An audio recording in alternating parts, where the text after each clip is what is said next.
माननीय फडणवीस साहेबांच्या नेतृत्वामध्ये महायुती सरकार काम करत असताना लोकांच्या भावना, लोकांच्या संवेदना हे नेहमीच हे शासन जाणत असतं आणि त्याच्यामुळे ताबडतोबीने निर्णय घेत असताना राज्याच्या विकासाच्या दृष्टिकोनाने निर्णय घेत असताना लोकांच्या भावना ओळखून आज खऱ्या अर्थाने गणेशोत्सव हा घराघरात साजरी होणारा आपल्या सगळ्यांसाठी एक मोठा आणि आनंदाचा सण आहे आणि त्याच्यामुळे आज वाजत गाजत गणराय येत असताना ह्या राज्य शासनाने जी ही घोषणा केली आहे, निश्चितपणे लोकांना हे जे आनंद आहे तो अजून द्विगुणित करणारा आहे.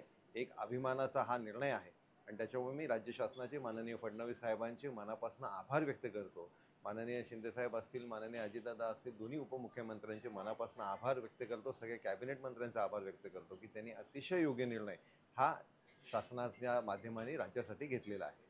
तर तुमच्याकडे गणपती आला किती वर्षाची परंपरा आहे?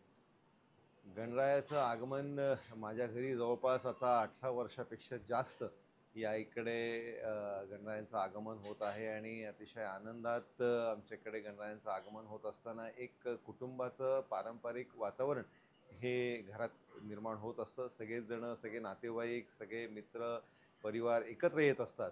त्याच्यामुळे हा अतिशय एक सण आमच्या सगळ्यांसाठी आहे. तर कोण मान्यवर आहेत तुमच्याकडे आता उपस्थित होणार आहेत? नाही, सगळेच मान्यवर निमंत्रित आहेतच. त्याच्यामुळे सगळेच मान्यवर येत असतात, प्रेमाने येत असतात, आपुलकीने येत असतात. मी त्यांच्या सगळ्यांची मनापासून आम्ही सगळेजण पूर्ण कुटुंबीय आवर्जून सगळेजण वाट बघत असतो आणि आल्याचं हा आनंद निश्चितपणे मोठा असतो. तर काय मागणं मागितलं आहे बाप्पाकडे? गणरायाच्या चरणी एकच प्रार्थना आहे की हे वर्ष सुखाचं, समृद्धीचं आणि भरभराटीचं सगळ्यांना जावं. या महायुती शासनाच्या माध्यमाने जे जे कल्याणकारी निर्णय हे घेतलेले आहेत याच्या माध्यमाने लोकांच्या आयुष्यात अजून सुख, समृद्धी, भरभराटी आणि आनंद यावं.